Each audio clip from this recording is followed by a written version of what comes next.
Youfol, Clémentine Autain, Hélène Pilichevski et Roland Quérol. La grande marche d'Emmanuel Macron. L'ancien ministre commence ce soir à Strasbourg une série de 3 meetings pour présenter son diagnostic de la France après le porte-à-porte donc de ses marcheurs. 25 000 questionnaires ont été analysés, triés par thème, géographie, catégories socio-professionnelles. Pas encore de candidature officielle, ni de programme. Ça va venir dans les jours ou dans les semaines qui arrivent. Pour vous, Emmanuel Macron, force tranquille ou mirage? Dis donc, il a fait moins de Clémentine, que vous arrive-t-il déjà? Les questionnaires, il en a fait moins que le Parti communiste français qui a fait sa consultation, qu'on a plus de 30 000, j'oublie quand même. Mais il n'a pas de parti derrière lui, vous voyez. Quand je vois les unes de journaux qu'enquille Emmanuel Macron, alors c'est vrai qu'il s'est fait quand même un carnet d'adresses assez poussé pendant ce temps où dans la finance, je l'ai déjà dit à ce micro, mais enfin faut pas l'oublier, quand il était dans la finance, il a pas mal travaillé avec des groupes de presse pour faire des fusions-acquisitions. Je pense qu'il a un carnet d'adresses remarquable et on ne peut pas passer devant un kiosque à journaux sans voir une, voire deux, voire trois, une chaque semaine avec le miracle Emmanuel Macron. Et comme on vous le avez voit. compris, et je l'ai regardé, je sais même plus, c'était est très TF1 inquiète en France 2, pour la présidentielle. TF1 en France 2 là, quand il est venu présenter je ne sais pas quoi, voilà. Je l'ai regardé, écouter attentivement, parce que regarder effectivement il a l'air sympathique, mais quand on écoute un tout petit peu ce qu'il dit, c'est le vide intersidéral qui m'a quand même tout à fait surpris. Alors, donc, attendez Clémentine, parce que attendez d'abord les réseaux sociaux. Quel est cet Emmanuel Macron? Disons, il vous fait tellement peur pour à ce point le désinguer tout de suite. Alors, ça va bien se passer, vous allez. Tout le monde n'est pas aussi inquiet sur les réseaux, Clémentine, mais on s'est quand même partagé un vide produit médiatique, la mascarade Macron, comme dit Guy, ou seul espoir de la gauche pour 2017 si on veut éviter un second tour Juppé Le Pen, comme l'a sur Fouad. Ça balance. Aujourd'hui, il y a quand même un peu plus de critique, le concret se fait attendre. On me dit il n'y a pas de programme. En même temps, si c'est pour avoir un pavé de 1000 pages qui ne sera pas tenu, balaye Vincent. Dans le Macron, rien n'est bon, tac déjà Guillaume. Mais Taoufik est persuadé qu'il représente une nouvelle image de la classe politique française. C'est pour ça qu'il le déteste des deux côtés. S'il relève dans un sondage de Libé que les Français considèrent que Macron ne porte pas les valeurs de la gauche, mais Marine remarque elle dans le même sondage qu'il considère qu'il est le meilleur espoir de la gauche. Toute la complexité du bonhomme. Macron se prend pour Kennedy, mais JFK était sénateur lorsqu'il a été investi, donc élu et bien élu, tacle Robert. Mais Kennedy était un héritier, ce que n'est en rien Macron, lui répond Benjamin. On entend tout et son contraire sur lui, remarque Gérald avant d'ajouter. C'est normal, c'est un petit minet, brouilleur de cartes, un personnage à la Disney. Bien sûr qu'il va brouiller toutes les cartes, à droite comme à gauche. En fait, c'est le Joker de Hollande, soupçonne Sylvie.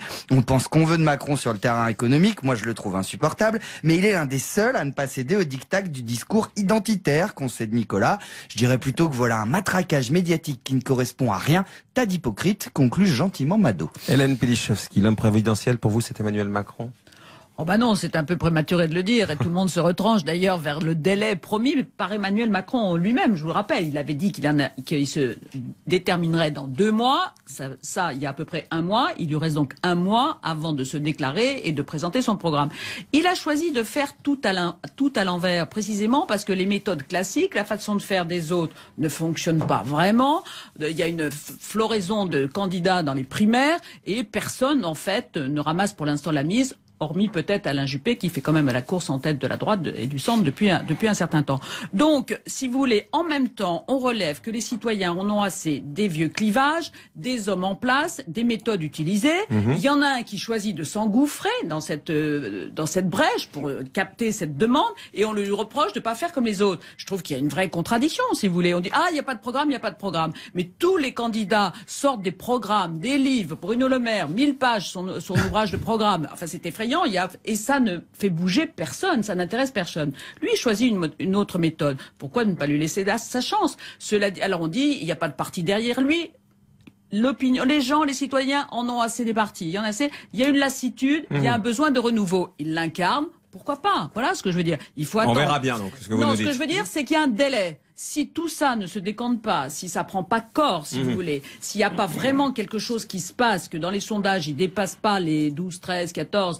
Il est à 36. S'il n'y a pas une Il est déjà à 36%, d'après ce que j'ai vu, des intentions de ceux qui voudraient le voir concourir à la présidentielle. Ah, c'est différent. C'est pas des sondages sur les intentions de vote, c'est des sondages sur... Ceux qui voudraient qu'il soit dans la course. Ce que je veux dire par là, c'est qu'il est déjà plébiscité dans une candidature qu'il n'a pas posée. C'est inédit d'avoir déjà ce score avant même d'avoir... Et justement, il est intéressant de savoir pourquoi ce type qui, en effet, n'a pas de programme, pourquoi ce type qui ne dit rien que des banalités, qui simplement affiche un visage nouveau. Pas tout à fait des banalités, je suis d'accord. Enfin bon, qui ne dit rien sur les grandes questions économiques et sociales. Attendez, il respecte un calendrier. Oui, j'entends bien. Mais pourquoi, malgré tout ce vide qu'il porte en lui, enfin à côté de lui en tout cas, plaît-il tant à l'opinion? Eh bien parce qu'il répond très précisément à un diagnostic qu'on a tous fait ici, qui est que l'opinion aujourd'hui ne veut plus en effet de ces partis politiques, et il se présente comme étant hors parti, il se présente comme étant hors système, et donc il se présente, mais il ne l'assume pas comme étant un populiste. C'est un populiste dans la même filiation que peut l'être Trump, avec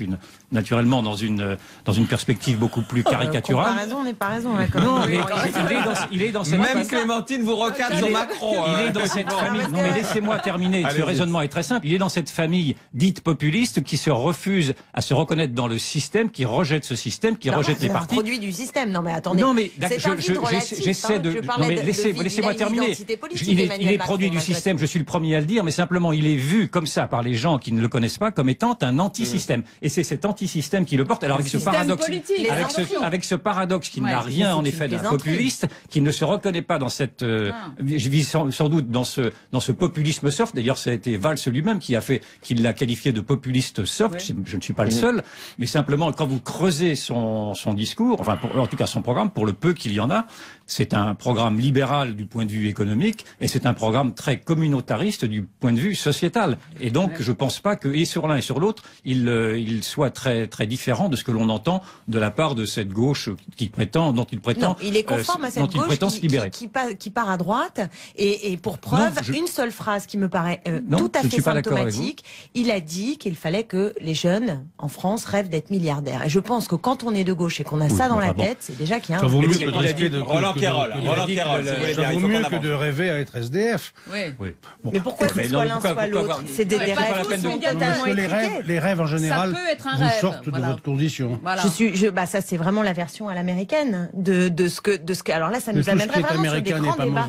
Je suis d'accord. Mais yes you can, et il suffit juste d'avoir envie, si je veux, je peux, et que le rêve c'est d'avoir le plus d'argent. Je pense que ce qu'il faut, c'est refonder une société sur justement un sens pour sa vie personnelle et pour l'espace commun, qui ne soit pas enfermé dans le culte de l'argent. Et je pense que c'est vraiment un des problèmes de la vie. Écoutez, je trouve les médias extrêmement pressés. Les candidatures dans les présidentielles, de tous ceux qui ont été élus, ne sont jamais arrivées avant fin octobre, mi-novembre, parfois même pour l'un d'entre eux, mi-février. Ils ne peuvent pas attendre. Est-ce qu'il faut sans arrêt dire alors oui ou non, vous y allez? Et quand ils ont compris pour Macron qu'il ne dirait rien là-dessus avant fin novembre, ça en est, mais alors le programme. Il a dit qu'il allait d'abord entamer un dialogue avec les Français, faire remonter les attentes, faire une espèce de démarche participative. Alors il a ajouté un peu audacieux, ça s'était pas fait depuis 30 ans. Ségolène Royal, en 2006, a fait ça. Elle a dit aux médias, écoutez, si ça vous amuse pas, tant pis, moi je fais des meetings tous les soirs avec des Français, on va discuter des solutions qu'ils proposent. C'est dans ce moment-là, aucun journaliste n'allait dans ces meetings participatifs, ils étaient pleins, ça marchait du feu de Dieu, et elle a monté sans arrêt dans les sondages. Donc attention, c'est pas parce que quelqu'un veut faire une démarche qui ne soit pas celle que les médias veulent imposer que c'est forcément la meilleure. En tout cas, Emmanuel Macron sera dans les médias demain puisqu'il sera l'invité de RTL Matin. Dans un instant, les jobs à 5 euros. Mais ça n'empêche pas d'y aller. De Bruno Le Maire, en espérant qu'il dise des choses, mais on peut compter sur Elisabeth Martichoux pour le faire parler. On refait le monde dans RTL Soir. Marc-Olivier Fogiel. À la Banque Postale, ils ont observé qu'il y a des petites ou des grandes voitures, des neuves ou des occasions, des gens qui font du covoiturage ou qui sont en conduite accompagnée. Les primaires, le premier organisé par RTL et TF1 le jeudi 13 octobre, on débat chaque soir d'une proposition d'un candidat à la primaire. Ce soir, les emplois rebonds de Bruno Le Maire, autrement dit un travail pour remettre le pied des chômeurs de longue durée à l'étrier. Ces mini-jobs seraient payés 5 euros de l'heure, soit 433 euros par mois pour 20 heures travaillées maximum. Ce système existe déjà en Allemagne, mais en France, il serait cumulable avec les allocations. Alors ces emplois rebonds, bonne ou mauvaise idée? sur les réseaux sociaux, Benoît? Comme un air de déjà-vu, hein. Jacques se souvient, en 94, c'était Balladur et le CIP, en 2006, Villepin et le CPE, et en 2016, Le Maire. À droite, cheveux blancs, idées courtes, tacle-t-il. Jusque-là, je pensais bêtement que le but du travail était de se loger, de se nourrir, ainsi que sa famille. Qu'on m'explique comment s'en sortir avec 433 €, s'énerve Lucien. Pourquoi plutôt ne pas revenir au temps béni de l'esclavage, hein? Cette proposition aurait au moins le mérite d'éviter l'hypocrisie, grince-frade. Hypocrisie? Non, réalisme, et pas que pour des emplois de réinsertion, comme il le suggère, répond Circin. Pourquoi croyez-vous que l'Allemagne, le Royaume-Uni, les États-Unis affichent des faibles taux de chômage, demande Jed? Seule solution, précarité, temps partiel et surtout faible salaire brut, c'est-à-dire faible charge, dit-il. Réac de premier ordre, dire des imbécilités pareilles alors que la classe des nouveaux pauvres prospère en Allemagne. Il faut fournir des emplois décents aux gens, et c'est quelqu'un de droite qui vous le dit, s'énerve Herjas. On peut chercher des solutions, mais pas à 5 € de l'heure. Quel affront, autant travailler gratuitement, bénévolement avec un entourage chaleureux, soupire Evelyne pour finir. Roland Quérol, l'idée de Bruno Le Maire, qui vient donc cumuler aux allocations. Oui, c'est tout le problème, parce que ma réaction spontanée, quand j'ai vu des jobs à 5 €, je me suis dit non, on peut pas faire ça. Dans un pays qui est déjà fortement grevé par la pauvreté, ça n'a pas de sens de rajouter de la pauvreté à la pauvreté. Et après tout, la façon dont ça s'est passé de ce point de vue en Allemagne et en Angleterre me paraissent pas assez positifs. Alors après, évidemment, j'ai lu qu'ils voulaient ajouter ça, les 433 € aux différentes allocations. Mais personne n'est capable aujourd'hui de calculer ce que ça ferait vraiment. Parce que tout le monde ne touche pas toutes les allocations qu'il cite. Il y en a quelques-uns qui n'en touchent pas du tout, d'autres. Il y en a qui en touchent 1, 2, 3, 5. Bon. Donc, moi, j'attends pour affiner mon point de vue que lui-même... pas a priori. Non, je crois qu'il faut faire des efforts pour essayer de créer des jobs et sortir un peu des carcans dans lesquels sont enfermées les entreprises. Oui. De là à accepter l'idée comme ça d'un job à 5 €, non. Ah oui, non, mais si on a, Hélène. non, mais si on part de cette annonce en disant c'est un job à 5 € de l'heure, c'est vrai que ça fait un peu frémir, évidemment. Qui va travailler pour 5 € quand vous avez de quoi vous payer? Non, mais il y aura malheureusement 3 des baguettes gens, à Paris il y aura avec des ça, gens. à peu près. Donc ça va pas. Mais il faut savoir, donc, il y a ce cumul avec évidemment toute forme d'allocation, et en plus, c'est limité dans le temps. C'est-à-dire que vous avez noté que les entreprises qui prenaient des gens avec cette formule-là, entre guillemets, ne pouvaient pas les garder plus d'1 an. Donc c'est une manière, si vous voulez, aussi de mettre le pied à l'étrier à ceux qui sont très éloignés de l'entreprise. Et en ce sens, ça mérite d'être essayé. Pour les remplacer par d'autres malheureux. Ouais. Mais non, mais au bout d'1 an, ils pourront pas rester. Et s'ils ont fait leur preuve... il y en aura d'autres. Ah ben il y en aura peut-être d'autres, mais ils vont voir ailleurs après. Mais il faut que ça bouge un peu, si vous voulez. L'idée est de rester chez soi en attendant les 500 €, les 450 € du RSA, c'est pas mieux quand même, il faut le savoir. Mais rappelez-vous, on a oublié de citer Philippe Séguin, rappelez-vous, qui avait fait la promotion des petits boulots. Il disait servir de l'essence, les ascenseurs, comme on en voit aux États-Unis partout, si vous voulez, les liftiers dans les hôtels et tout ça. Alors là, c'est plus grave, parce que vous êtes assigné à votre travail toute la journée pour un prix inférieur. Tandis que là, c'est que 20 heures par semaine. Bon, bah, 20 heures par semaine, c'est déjà beaucoup pour 500 €, évidemment. Mais enfin, ça mérite d'être essayé. Écoutez, chaque soir, c'est bien. Ça permet aux auditeurs de se rappeler la violence du projet de la droite, quel que soit le candidat, qui nous propose un modèle tel qu'il existe d'ores et déjà en Angleterre, en Allemagne, avec en effet une baisse du chômage, des chiffres du chômage, mais une montée des travailleurs pauvres, des inégalités. Et donc, moi, je trouve pas qu'on gagne au change. En tout cas, c'est pas le modèle de société qui me fait envie. Et il repose sur un postulat simple, c'est le coût du travail. C'est qu'au fond, le problème, c'est que le travail coûterait de l'argent. Nous, ce qu'on pense, à gauche, normalement, enfin bref, je reviens pas sur le... Dans la vraie gauche. Dans la vraie gauche.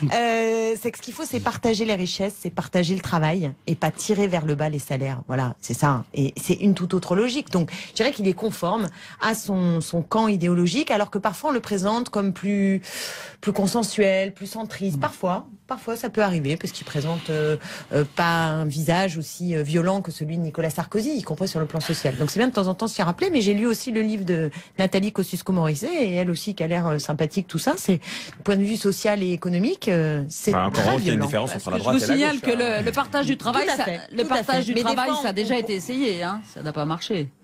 Ça a marché, ça a créé des emplois, mais c'est faux. Se fonde sur un partage du travail. Eh ben, ce partage du travail a quand même permis de créer des centaines de milliers d'emplois en France. À coût de milliards de subventions des entreprises. Des centaines. Eh ben, vous préférez qu'on donne des milliards aux entreprises comme on le fait par le biais du CICE et que ça crée zéro emploi? Une chance de ça va redémarrer juste dans les poches de la finance. Et vous trouvez que l'économie a redémarré depuis qu'il y a le CICE? Moi, je crois pas. Yvan, pour conclure. Je trouve que la violence que Clémentine voit dans cette mesure, moi je la vois précisément dans cette assignation à la précarité qui est faite par ceux qui ne veulent pas précisément donner de la précarité pour lutter contre la précarité. De ces petits boulots, qui ne veulent pas que ces gens-là s'en sortent. Moi je trouve, j'applaudis à demain. Moi je suis très pour les petits boulots. J'applaudis à demain quand ces genres de solutions sont faites pour mettre le pied à l'étrier à des personnes qui sont pour l'instant associables. C'est un petit peu ça, son profil, le profil des personnes qu'il recherche.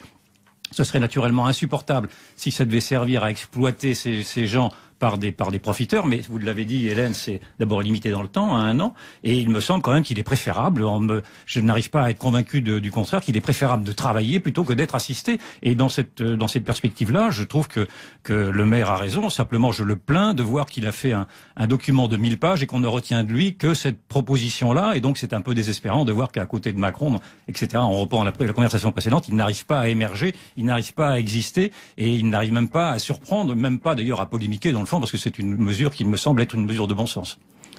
Allez, on termine là. Le bon sens, c'est une valeur de droite. C'est déjà déposé comme le bon sens, c'est effectivement une valeur que vous ne connaissez pas. Ça, j'ai remarqué ça depuis longtemps. Ouais.